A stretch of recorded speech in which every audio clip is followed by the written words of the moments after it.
CNN Democrats have been desperate to deal President Donald Trump a real setback at the ballot box for months, and all their hopes are riding on Tuesday's House election in Georgia. In what's become the most expensive House race in history, both Democrats and Republicans have tons at stake. A win by Democrat Jon Ossoff will give his party a crucial proof point that Trump's unpopularity is damaging Republicans up and down the ballot, and make it much harder GOP lawmakers on Capitol Hill to tie their own political fortunes to Trump on health care, tax reform and more. It would also give progressives who pumped $23 million into Ossoff's campaign something to celebrate. A win by Republican Karen Handel, meanwhile, would give Trump and Republicans confidence in their agenda. And it would deliver a sharp blow to Democrats who had seen the race as their last, best shot at a special election win that would pump their base up and help them draw top-notch candidates for the 2018 midterms. Ossoff and Handel were the top two finishers in an April 19 primary, and advanced to the June 20 one-on-one runoff. The polls in Cobb, Fulton and DeKalb counties, the three where the 6th District House seat is located, close at 7 p.m. ET on Tuesday. Here are 5 things to watch in Georgia's special election. Will Republicans show up? Would they vote for Ossoff? In ordinary years, this is no swing district. Former Representative Tom Price, whose departure to become Trump's Health and Human Services Secretary opened the seat up, won by at least 23 percentage points every time he was on the ballot since 2004. Mitt Romney carried the district by 23 points in 2012. The only reason Democrats have even an inkling it could be competitive is that Trump collapsed here, besting Hillary Clinton by just 1.5 points last fall. That all means there are many more people who typically vote Republican in the district than Democrats.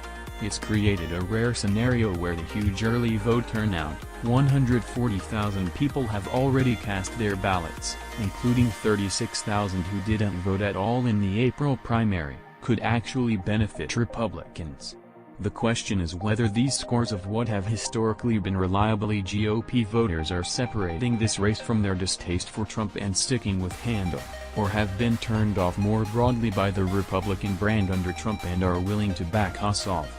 The 36,000 voters who did not participate in the primary are perhaps the most baffling to both parties. Both sides have placed major emphasis on turning out voters who participated in Georgia's presidential primaries last year but did not vote in April, and there are more Republicans than Democrats in that pool of potential voters. What it all means, no one is quite sure what to expect, aside from a close race. Democrats' focus, African American turnout. Democrats have placed a particular emphasis on turning out Atlanta area African American voters. The Democratic Congressional Campaign Committee has pumped hundreds of thousands into ads on black radio stations and digital ads, as well as $325,000 for Get Out the Vote mail pieces targeting those voters. The makeup of the electorate is critical to watch. Ossoff has endorsements from 2 leading African-American Georgia Democrats, Representative John Lewis, a civil rights icon, and Representative Hank Johnson. But he is also just 30 years old and does not have long-lasting political connections through the district. To win, Ossoff will need something approaching presidential-level turnout from Democratic base voters, and African Americans are a crucial component of that base. If Ossoff wins, Democrats will eye a majority. Ossoff's campaign has been a testing ground for Democrats' hopes that Trump's unpopularity will allow them to compete for GOP-held seats in suburban areas across America. Many of those districts are actually less Republican than Georgia's 6th district. What they tend to have in common, relatively highly educated, wealthy and diverse populations, plus people who, like thousands in Ossoff's district, voted for Mitt Romney in 2012 and then backed Hillary Clinton in 2016. An Ossoff win would be a proof point suggesting that Democrats are on the right track. It would also be important in 2 other significant ways. Online, small-dollar fundraising has shattered records so far this year, and an Ossoff win would likely keep that money flowing in.